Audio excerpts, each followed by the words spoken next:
12 ایسے خاص کام جو یوم عاشورہ کے دن کیے جائیں، اللہ تعالیٰ رزق میں بھی برکت عطا فرماتا ہے، عمر میں بھی برکت عطا فرماتا ہے، اور پورا سال اس گھر پر رحمت کی برسات رہتی ہے۔ بسم اللہ الرحمن الرحیم۔ السلام علیکم ورحمۃ اللہ وبرکاتہ۔ امید ہے کہ سب دوست خیر و عافیت سے ہوں گے۔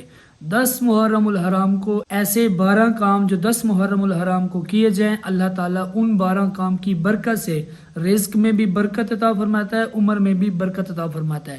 بہت ہی کمال کے کام اور بہت ہی آسان ایزی کام، بہت ایزی کام ہے، آسان کام ہے۔ اگر ہر بندہ یہ کام کرے، پورا سال اس گھر کے اندر رحمت اور برکت کی بارش رہتی ہے، اور اللہ تعالیٰ رزق میں وسعت عطا فرماتا ہے، اور گھر کے اندر امن و سلامتی عطا فرماتا ہے۔ ویڈیو کو اینڈ تک دیکھنا ہے، مس نہیں کرنی، ویڈیو کو لاسٹ تک دیکھنا ہے۔ 12 ایسے کام بتاؤں گا جو 10 محرم الحرام کو کیے جائیں، اللہ ان کی برکت سے رزق میں برکت عطا فرماتا ہے۔ 12 کام کون سے ہیں؟ توجہ سے سننی ہے، اور 12 یہ کام ضرور کرنے ہیں، ہر حال میں یہ 12 کام کرنے ہیں، چھوڑنے نہیں ہیں۔ کون سے 12 کام ہے؟ نمبر 1 10 محرم الحرام کا روزہ رکھنا ہے، نمبر 2 صدقہ کرنا ہے، نمبر 3 نوافل پڑھنے ہیں، اور نمبر 4 1000 مرتبہ سورۃ اخلاص پڑھنی ہے، نمبر 5 علماء کرام کی زیارت کرنی ہے، نمبر 6 یتیم کے سر پر ہاتھ پھیرنا، نمبر 7 اپنے اہل و عیال کے رزق کے اندر وسعت کرنا، گھر والوں کو کھلانا، ان کے رزق کے اندر وسعت کرنا، اضافہ کرنا، اس سے بھی رزق کے اندر برکتیں ہوتی ہیں، اور نمبر 8 غسل کرنا،